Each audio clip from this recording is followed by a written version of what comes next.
Hello friends, welcome to यसन classes. Student, हम important articles कर रहे थे। इसके हमने 2 पार्ट कर चुके थे हम, जो कॉम्पिटिटिव एग्ज़ाम के लिए बहुत इम्पोर्टेंट आर्टिकल्स हैं।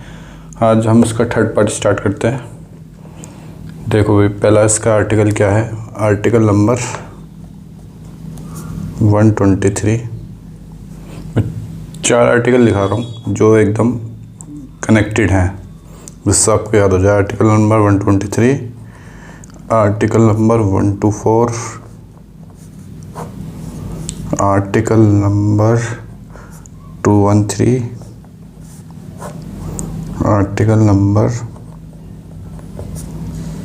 214।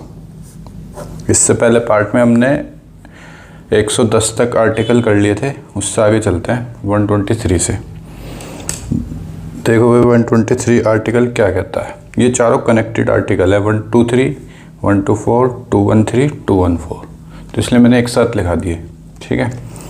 तो अब आर्टिकल नंबर 123 क्या कहता है। प्रेसिडेंट को पावर दी गई है टू इशू ऑर्डिनेंस। पहले लिख लो इसको।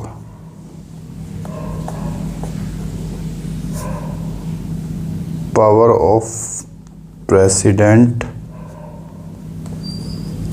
टू प्रोमुलेट या इशू लिख लो, टू इशू ऑर्डिनेंसेस, मतलब कि अध्यादेश। ठीक है। आर्टिकल नंबर 23 में क्या गया, power of president to issue ordinance. मतलब जब ये ऑर्डिनेंस, क्या पावर है ऑर्डिनेंस की, मतलब जैसे पार्लियामेंट काम नहीं कर रही है, रिसेस पे चल रही है, मतलब कि सेशन नहीं बैठ रहे हैं, तो प्रेसिडेंट के पास पावर है कि वो लॉ बना सकता है, ठीक है। तो ये पावर दी गई है आर्टिकल नंबर 123। जब पार्लियामेंट नहीं चल रही है, रेसेस पे है, मतलब जो भी है वो काम नहीं कर रहा है, सेशन नहीं चल रहा है, तो पावर प्रेसिडेंट को दी गई है कि वो लॉ अपना बना सकता है, ठीक है। 124, 123। अब 123 और 213 ये दोनों सेम है। ये तो प्रेसिडेंट हो गया, और यहाँ पे पावर दी गई है 213 में गवर्नर को, जो स्टेट में होंगे। Power of governor to issue ordinances, ठीक है। इसमें भी सेम है। अगर लेजिस्लेटिव काम नहीं कर रहे हैं, रिसेस पे हैं, तो गवर्नर को भी पावर दी गई है लॉ बनाने के लिए, ठीक है। ये दोनों ऑर्डिनेंसेस से रिलेटेड थे, अध्यादेश से रिलेटेड। 123, 213। 1 पहला आया तो प्रेसिडेंट के लिए, 2 पहला आया तो गवर्नर के लिए, ठीक है। अब 124 और 214 देखो। तो 124 में क्या, 124 में क्या गया, supreme court establishment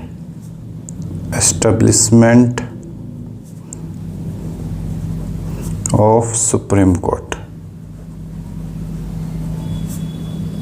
supreme court का एस्टेब्लिशमेंट होगा, ठीक है।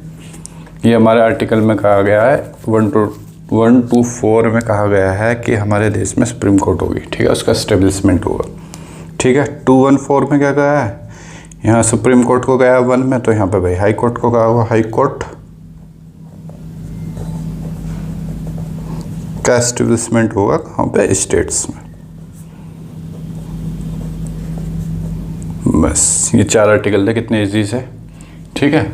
चलो भाई, इससे आगे चलते हैं। ये 4 याद हो गए, 123 और 213। ये किससे रिलेटेड है, ऑर्डिनेंसेस से। और 124 सुप्रीम कोर्ट, और 214 इसका उल्टा। ये दोनों कनेक्टेड हैं, ये दोनों कनेक्टेड है। 214 हाई कोर्ट ऑफ स्टेट, ठीक है। इससे पहले मैंने 110 कराया था, एक आर्टिकल छोड़ दिया था, आर्टिकल नंबर 148। उसको यहाँ लिख लेते हैं। ये कनेक्टेड थे इसलिए मैंने इसको बीच में नहीं लिया। आर्टिकल नंबर 148, ये क्या होता है भाई, ये होता है CAG, controller of general, CAG, ठीक है। ऑडिट जो करते हैं, ये भाई कैग से रिलेटेड है। क्वेश्चन बहुत पूछा जाता है, 148 किससे रिलेटेड आर्टिकल, ये कैग से रिलेटेड है। कैग क्या करता है भाई, ये ऑडिट करता है यूनियन गवर्नमेंट और स्टेट गवर्नमेंट के जो भी खाते होते हैं, एक्सपेंडिचर जो भी इनका खर्च होता है, उसके खातों को ये ऑडिट करता है, ठीक है, यूनियन गवर्नमेंट और स्टेट गवर्नमेंट दोनों के।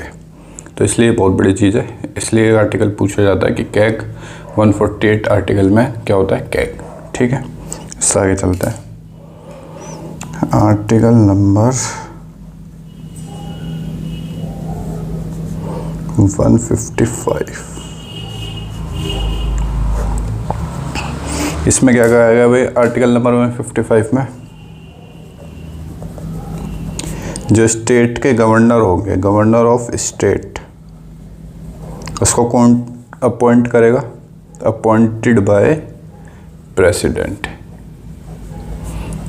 ये कहा गया है भाई आर्टिकल नंबर 155 में, जो भी प्रेसिडेंट है वो अपॉइंट करेगा गवर्नर्स को। ठीक है, जो भी स्टेट में होते हैं, ये कहा गया है 155 में। ठीक है, चलो इससे आगे चलते हैं। आर्टिकल नंबर 161, इसमें क्या गया है भाई, इसमें यह कहा गया है कि गवर्नर के पास भी पावर है, गवर्नर ऑफ द स्टेट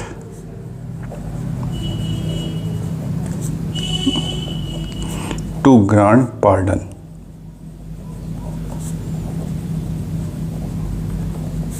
मतलब किसी भी कैदी को गवर्नर जो स्टेट को होते हैं वो पार्डन कर सकता है, मतलब उसको क्षमा कर सकता है। ऐसे प्रेसिडेंट को भी पावर दी गई है, वो किस में दी गई भाई, आर्टिकल नंबर, मैंने तुम्हें पहली वीडियो में पढ़ाया था, आर्टिकल नंबर 72 में। उसमें प्रेसिडेंट को पावर है कि वो किसी की भी सज़ा को कम कर सकता है या हटा सकता है या पोस्टपोन कर सकता है या उसकी लेवल को कम कर सकता है। ऐसी गवर्नर को भी पावर दी गई है आर्टिकल नंबर 161 में। ठीक है, ये भी बहुत इंपॉर्टेंट है कि वो भी ग्रांट कर सकता है, ठीक है, पार्डन को।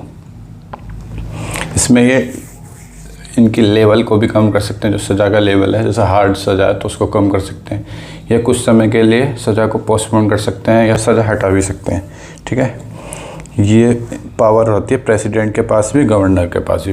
प्रेसिडेंट के पास आर्टिकल नंबर 72 में है और इनके पास 161 में है। ठीक है, चलो आगे चलते हैं। आर्टिकल नंबर 243B, ये भी क्वेश्चन पूछा जाता है।